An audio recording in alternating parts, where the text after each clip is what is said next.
Hi, welcome back to CMG-MathSpace. We have been treating chapter 6 of AKI-OLA Core-Math Series for SHS students, and the chapter is on relations, functions, and mapping. Now, for the time being, we have been treating the subtopic on the equation of a straight line. Now, in this episode, we are going to look at a summary. It's very important, a summary of the equation of a straight line in this episode, which we have it named as the forms of the equation of a straight line. Right? It's a summary of whatever we have learned so far, and then with some examples and illustrations and questions. So stay tuned. Now, we have learned that the equation of a straight line is usually of the form y is equal to mx plus c. Then we got the ingredients of a straight line, which can be m is equal to y2 minus y1 over x2 minus x1. Whatever variable that you use, you should stick to that subscript. We have seen that. Now we are going forward to look at another aspect, which we will see probably in this or the subsequent one, introducing you to the intercepts of the equation of a straight line. This can be in the x-axis or the y-axis. So we are going to actually throw more lights on these terms of some aspects of the equation of a straight line. So you remember when we were dealing with that, I think the last one, we had a glimpse of what an intercept of a gradient of a straight line is, or the equation of a straight line is, right? So we had it to be y is equal to mx plus c, and we said that c is an intercept, which we didn't actually speak a lot about it. We have seen what an gradient is, and then the coordinates of a straight line, which can be in points A, B, C, depending on the number of points that you are given. You can use that to find the equation of a straight line when you have been provided with the gradient to find the equation of a straight line. Now in this video, we are going to look at the forms, which are in 3 forms. They are all basically talking about it. So stay tuned. I will introduce you some calculation and illustrations. So right, we are saying that the equation of a straight line is satisfied by the coordinates of all the points on the line, right? There are 3 forms of the equation of a straight line or a line. So we are saying that the first point, the general equation of a straight line is of the form ax plus by plus c is equal to 0, where a, b, and c are constants. It's the same idea. Now let's go on. The second point is saying that the slope of equation. So the slope basically is the gradient that we are talking about. So it means that, and we are saying that okay, is of the form y is equal to mx plus c, where m is the gradient of the line and c is the intercept on the y-axis. So c here is the intercept on the y-axis. We can also have the intercept on the x-axis. So we'll see that later. So you can infer from this point 2 that out of this equation of this straight line, we can get the gradients from that straight line equation. Take this. I think it should be of importance that you have a side note. You write these things down. Some of them will not be in the textbook, but it's an understanding that it will be of essence if you have them written down in your writing pad or a notebook. Now, point 3 says that the intercept equation is of the form. So we are saying that we are always using the form, we are using the word of the form of the form.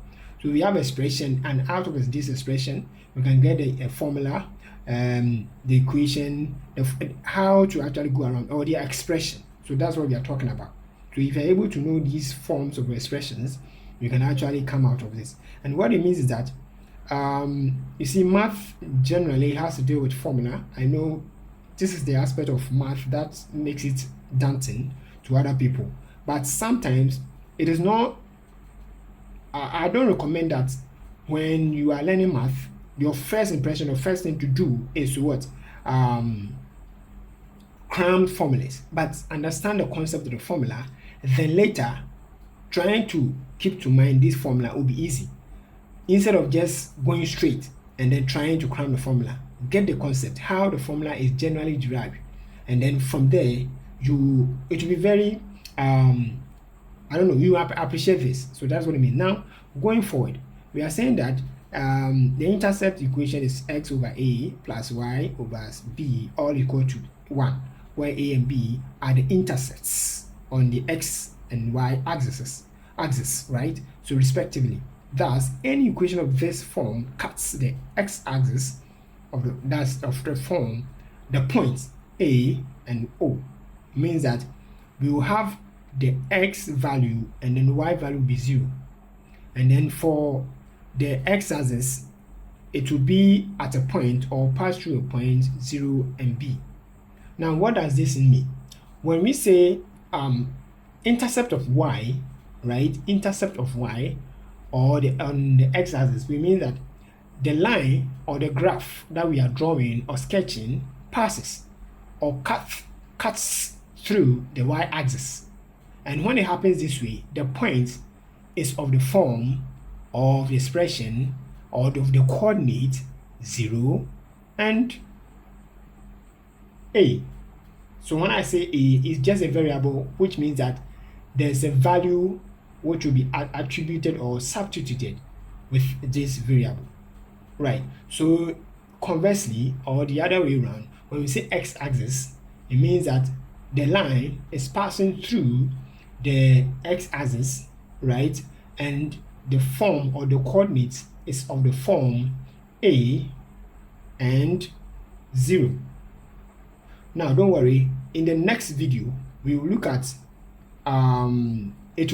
this particular thing will usher us into another subtopic, which we call the equation of lines parallel to the axis, right? So that is it. So when it comes to I, we are saying that whenever the equation of a straight line is given, the following properties of the line can be determined. So for I, we are saying the gradient of the line, and then out of this expression, we know that m is a gradient and c is an intercept. That's what it means. Now let's look at examples where you have been asked to find the gradient of the line with the equation this. So this is the equation, and then we are to find the gradient. So it means that out of this expression, you can find the gradient in this expression. That's what it means. Look at it critically. So find the gradient of the line with this equation, right? So find the gradient from this. So this is where you make y the subject of the equation, right? And we have 2x plus 4y is equal to 3. So make y the subject. After making y the subject, we have something of this form. Now when you have something of this form, it is of this form. Look at it critically. So if it is of this form, what is the coefficient of x? The coefficient of x becomes the gradient, which is m. The coefficient means the number or the variable, whatever that is in front of this x becomes what? The gradient. We see that the gradient is here. So it's like we are re-expressing this equation of that line, and then out of that we get what? Our m. So the m, which is negative half, right? So that is it, which is actually seen here. Look at it critically, half. It's as simple as that.